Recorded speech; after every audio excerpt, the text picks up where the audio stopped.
This is Philippians 4, verses 2 and 3. I entreat Euodia and I entreat Syntyche to agree in the Lord. Yes, I ask you also, true companion, help these women who have laboured side by side with me in the gospel, together with Clement and the rest of my fellow workers, whose names are in the book of life. I think it's worth slowing down. It's not the biggest part of the book, but it's worth slowing down when two people can't get along, and that's written in the pages of our Bible. So that's why we're just going to do 2 verses today. With that ringing in our ears, we're going to sing again. We're going to sing Rescue Us. I'm no expert in United States history, but there is a story of an expedition in the early 1800s between Lewis and Clark, which is confusing because we think of Lois and Clark if you've been around for a long time. But it's not. It's Lewis and Clark. Meriwether Lewis is actually his name. And anyway, these two blokes charged by Thomas Jefferson, the president at that time, to find a way through the middle of America. Do we want to just take a moment to... Hey kids, do you need to sit down? They get charged to find a way through the middle of America. They've got to beat some European powers to get to the side. So it's kind of a race against time. Who is going to own the United States, that land there? These blokes were planning to go up the Missouri River in their canoes, work their way up a mountain, and then get to the top and then kind of cruise down. You know how when you get to go with the current, it's kind of fun. It's an easy way down. So they're expecting to go the easy way down. Hard at the start, easy way down, paddle up, float down. Problem was, when they got to the head of the river, the top of it, they didn't find a nice downhill run. Instead, they found the Rockies. They found a treacherous mountain range. Blokes who were experts in canoes found that none of that was of any use as soon as they got to the top. They had to become mountaineers, actually. The landscape was vastly different to what they'd imagined it to be. There was a certain intuition. It would go up and down, but it was different to their intuition. I don't know what your journey's been like as a Christian, but I reckon we have a similar experience to that often. Becoming a Christian is like coming home, right? You're welcomed home by Jesus, back to the Father. Once we're lost, now found, we're guilty, now free. We experience that, right? And sooner or later, when you become a Christian, you will do this thing where you turn sideways to look at the other people who are also following Jesus with you and going, these are my brothers and sisters. Thoroughly right, biblical thing to do right there, okay? It's an intuitive thing to go, well, we have Jesus, we're following him, we're going to get along like a family, right? Sooner or later, though, against our best intuitions, we get to the top of the mountain and we get the shock that actually church life with our brothers and sisters is a lot like the Rockies. We find the people who are our brothers and sisters sometimes say and do really hurtful things. Sometimes you get along really well and then they leave a church. Sometimes they take what you say the wrong way and it's just really difficult. Sometimes they have really vastly different views on things and it means it just falls apart. Before we know it, against our intuitions, we fall out. Sometimes irreconcilably so. I dare you, if you've been a Christian for 5 minutes, to tell me this hasn't happened. And I know you can't. I know that this has been our experience. Relationships are rocky, pun entirely intended. That's the reality. I want to slow down, as I said here before, not because this is the main big part of the letter to the Philippians, but it's just such a blink and you'll miss it moment that Paul addresses these two women by name and tells them to get along, that I think it speaks so much to our experience, it's worth slowing down in. So let's do 3 things. Let's look at the entreaty, whatever an entreaty is. Let's look at a request, and let's look at the motivations. 3 parts. Remember where we're up to in the letter to the Philippians. This is the church that Paul said when he thinks about them, anytime he thinks about them, he thanks God. That's what he says. He can't help it. When he prays with joy. These people just do that in his heart. They are and they have been partners in the gospel, the way he puts it in chapter 1, in the thick of it. Though they don't have to be there, they are there. They're like invested business partners, like family. Remember that week where I talked about the Venn diagram? Paul loves this church. That's one thing we know. He encourages them and says, yes, there'll be suffering, but the gospel is not slowing down. Remember, they're playing with a double-headed penny when it comes to the announcement of Jesus Christ. Even if he's in jail, it's still getting announced. He tells them to balance their life. Remember the balancing thing according to the gospel, laying down their lives, shining like stars. He warns them. Last week, Rob opened it up for us, warns them that there will be those who are coming to disrupt the body, either by becoming overly religious or overly Roman, and that they must always hang on to Jesus. And now we get to this part in the start of chapter 4, and it gets hyper-personal. We get two names. I've often thought if you're going to have your name in the Bible, you want it there for a good reason, hey? Because there's plenty of bad reasons why you can get your name in the Bible. Here is Euodia in Syntyche. I love that they are there because it is just so human. Maybe it's a bad reason for being in the Bible, or maybe it's just an incredibly human reason that these two women cannot get along. I love it because it smashes the nice Christian thing, doesn't it? These two women can't get along. We don't know why, and really it could be anything, couldn't it? Like if you've been around churches, we'll disagree on just about anything. But I will say there is one thing that in the churches that Paul plants, there is one thing that he does ratchet up tight. There is something that is a little highly strung. That phrase, partners in the gospel from chapter 1 verse 5, it's kind of the underlying melody of this entire letter. It's the background to even this. This is what Paul is saying throughout this. Relationships are important. Koinonia is very important, but not in and of itself.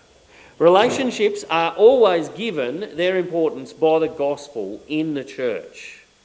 Relationships might be worth healing for their own sake, of course, but there is a priority in church relationships. There's an assumption that the gospel joins us together, and in particular, our pursuit of the mission of the gospel is the reason why we have close relationships in the first place. Paul, I want to say, it looks like he burns a relationship with Barnabas in Acts 15 because of mission misalignment. The A-team, we talk about the A-team being Paul and Silas and Timothy. This is actually the second A-team. There was another A-team, actually, between Paul and Barnabas. And maybe they make up relationally, but we also see they don't have a working relationship after that point in Acts chapter 15.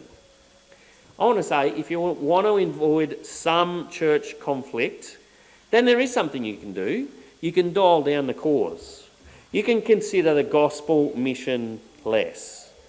If you jettison that part of the gospel that makes us contend together, where there's less to play for, less to get upset about, then yeah, maybe we will get on, it'll be easier. But I'm going to assume that that's not something we want to do, right? I'm going to assume that is off the table. It's something that we will consider too precious. We will never say, cool your jets, invest less, and let's just have a nice Sunday together. No. Paul is careful. He treats this relationship with care. The word entreat, like none of us have used entreat this week, have we? Like I did not entreat my kids to eat their vegetables. We don't say that. And so what is the word? What's he actually doing? It's a bolted together word in Greek. It's just alongside calling. That's what it is literally.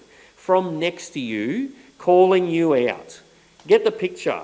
There is sometimes someone can stand in front of you and tell you what to do. Ladies, get along. But it's not that. Because I don't know about you, but I don't like being told directly what to do. It's just a thing that I have, and I think we all have it. And so Paul does use this word. From calling from beside, that's what it is to entreat. It means, it literally looks like he is sitting down next to them. Euodia, I entreat you, Syntyche, I entreat you, I call you from beside to get on with the work together. Did you notice also, he only calls them to agree on one thing. He calls them to a really limited agreement, actually. Agree in the Lord is what he says. These two ladies can disagree on a whole bunch of things. Sporting teams, politics, the best way to make gravy. But there's just one thing that they are to have the same mind about. Agree in the Lord, ladies. This is it. And while it's only one limited thing, he is calling them to something large though, isn't he? He is calling these two women to be able to get together, look each other in the eye, and be able to preach to each other and to themselves, the Trinitarian God loves you. The Father sent his Son to be king, died for you and for me. He dwells with you by his Spirit, and now we live out his kingdom come. We need to agree on this. They at least need to be able to do that. Our hearts need to be aligned in that. Euodia, Syntyche, please get back together in agreement on this. That's the entreaty. Secondly, the help or the request. I wonder if you can imagine the crazy manoeuvre that Paul is trying to pull off right here. Remember, this is a public letter, a letter to be read publicly. Maybe whoever was going to read it caught up with Euodia and Syntyche beforehand and just said, look, this is going to get heavy for you. Or maybe not. Maybe it was just a surprise. Imagine how it plays out. Chapter 4 verse 1 is read, therefore my brothers, whom I love and long for, my joy and crown, stand firm thus in the Lord, my beloved. Paul had actually said at the start of chapter 3, finally, so maybe everyone's going, great letter. Like that's a good way to end. Happy days. Thanks so much, Paul. Jolly good show. The reader, of course, takes a breath. Oh no, I'm not done yet. And they look, I entreat, at two women, Euodia and I entreat Syntyche. Can you imagine what those two ladies did when they heard their names in the public gathering? Did he just mention our name in public? Does everyone now know and is thinking about the rift? Does everyone right now know about how we haven't worked together or even spoken for the last 6 months? Because it's probably been that between Paul hearing about this. Maybe that was Paul's plan all along, but I reckon those ladies are of the same mind right then in that instance. They are both thinking, we're going to kill the Apostle Paul next time we see him. And yet there's something in Paul's method, right? You want to bust open an issue? This is a way of doing it. And lest it be super uncomfortable over morning tea, as everyone else now waits to see what Euodia and Syntyche are going to do, there's someone else involved. True companion, it's not an actual person's name, it's loyal yoke fellow, it's just a strange veiled name. We're assuming everyone in the church knows who this is talking about. Maybe it's Epaphroditus who's reading the letter, maybe it's another church leader. Either way, that person too is now thinking, great, I'm involved in this as well. And they are dragged into the situation publicly to be a mediator. Can we just own for a second what it's like then? That there can be a falling out between two people in a church that requires mediation. That it gets that bad. And that's what was going on here. Welcome to church, everyone. We play for keeps, don't we? And so Paul says, mediator, please help these women. We assume that means being mediatorial, providing an environment where healing can be cultivated, probably not at morning tea that morning, maybe, I don't know. Asking the right questions, ladies, what actually happened? You know, someone to adjudicate, Syntyche, can we hear your side of the story now? Keep the emotions down. Remind the women what they're called to, what's at stake. Probably to tell them that hurt is justified on both sides and that you're both wrong. I don't know, maybe that's what's going on there. And of course, because it was brought up publicly, the whole church is going to be wondering how this is going, aren't they? Everyone's going to know, how's the progress? It's quite a manoeuvre of Paul. We really don't use the public gathering to its full potential, do we? Just jamming together people. Understand something about the community that is here, though. Understand what this is. This can only happen where there is a shared assumption that we are all faulted and broken and sinful. If we think we are all perfect, putting on our church face, then we will be so surprised when something like this happens. But if we all go, do you know what? It could be my turn next when I fall out with someone, or I've got to work hard to make sure I maintain relationships.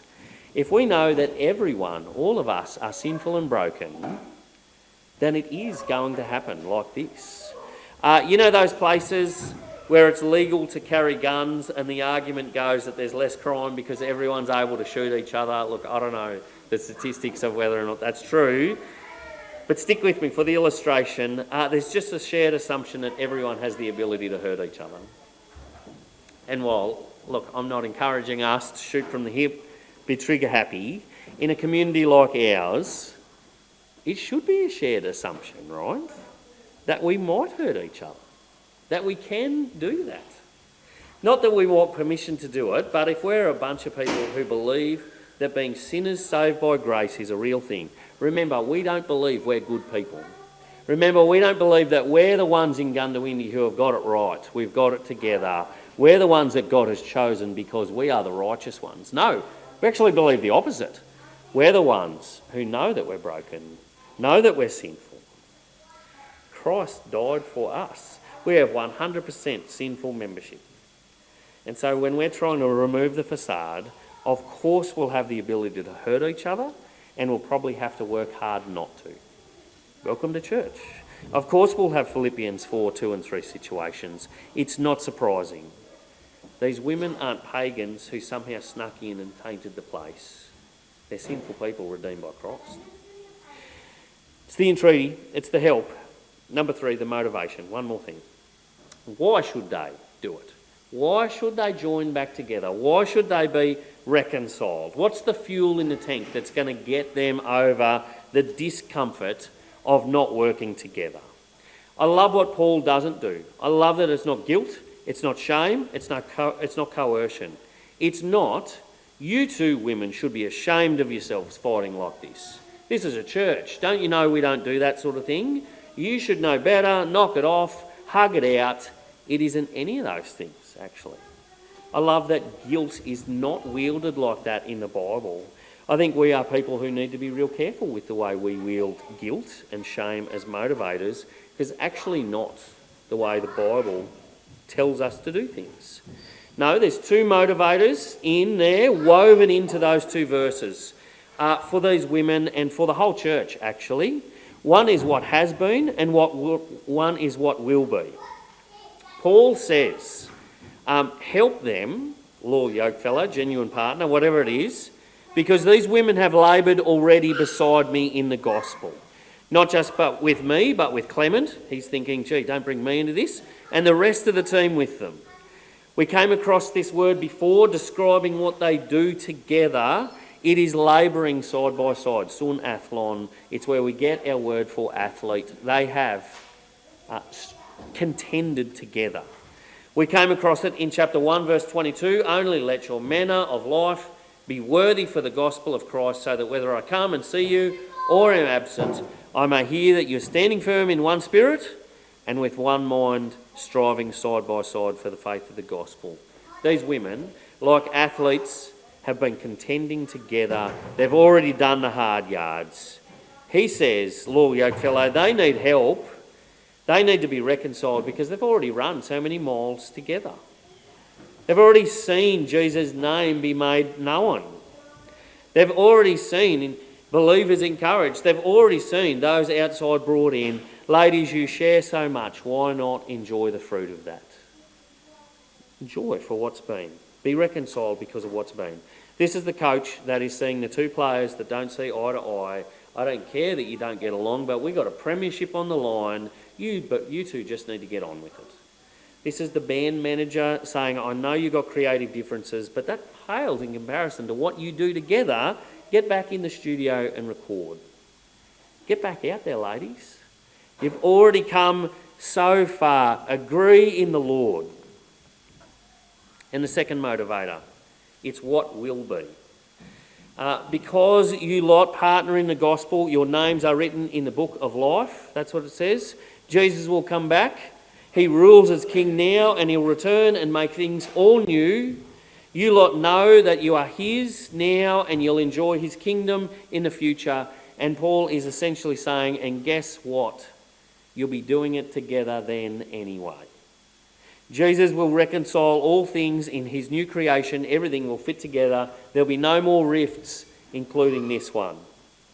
Ladies, you might as well be reconciled now, because where you're headed is reconciliation anyway. Import the truth of the new creation into now, because it's only a spiteful person that would say, well, Lord, I'm going to stay angry from now until a new creation, and then, I'll sort it out then. No. Your names are written in the book of life. There's contending now for the gospel, because that cause needs you, and there's peace and reconciliation, and it's worth stepping into then. Beautiful motivators, aren't they? And so to finish, for us, I want to say, first thing, we have known contending together, and we have known church rifts as a church. If you want to debrief about that, ask how this plays into that afterwards. Let's do that. Let's make a space for that. Because it's been a thing for us. Let's not weasel out of that. Number 2, like Lewis and Clark, surprised by the unimaginable Rockies, we too hope for easy-going brother and sister relationships, right? And yet we find ourselves in the Rockies sometimes. I want to encourage you, for the rest of your days here on earth, be a part of a church. That would be a thing I say. But if this is the case, I want you to be forewarned that Philippians 4, 2 and 3 situations happen. I want you to have a category for rifts, that there are two people who do love Jesus and they contend for the gospel, and indeed they can fall out. Can we have that in our minds and go, that's a thing? It might be you that happens. And remember, in that instance, the other person isn't the devil and nor are you. It's just what happens in this fallen world full of churches with sinful people. There's a call not from in front but from beside to be of one mind. There's a normality to the rift, but there is also a call to mend it. And maybe you'll need a genuine partner to help. Maybe you'll need someone else who'll step in and help you. But that is also a normal thing. Can we have that category too? And so, maybe you'll be called to be the genuine yoke fellow, someone brought in from the outside. Friends, this is church. Welcome to church. This is what it is. If we are going to have genuine relationships, this is what it's going to look like. Let me finish with this picture. Dostoevsky was a Russian writer. He wrote a novel called The Brothers Karamazov. One of the characters describes differences between love in dreams and love in reality. And I want to say, this is love in reality. The character says, love in dreams is greedy for immediate action, rapidly performed, and in the sight of everyone. Men will even give their lives if only the ordeal doesn't last long, with everyone looking and applauding as though on stage. That's love in dreams. However, love in action is a harsh and dreadful thing compared with love in dreams. Active love is labour and fortitude, and for some people too, perhaps, a complete science. Welcome to church where love is indeed a labour, fortitude. It's a harsh and dreadful thing, and yet it's what we are called to because Jesus endured it for us. Let me pray for us. Our Lord Jesus, I thank you for the reality of the letters written to churches, not expecting to find perfect people, but expecting to find people who need to be perfected. Lord, as we are perfected and as the main instrument you use in that perfection process is each other, Lord, I pray and ask for your grace in that. Your grace that we might be patient with each other, that we might be honest with each other, that we indeed might heal rifts and forgive each other like it's the Olympics. I pray and ask this in your name.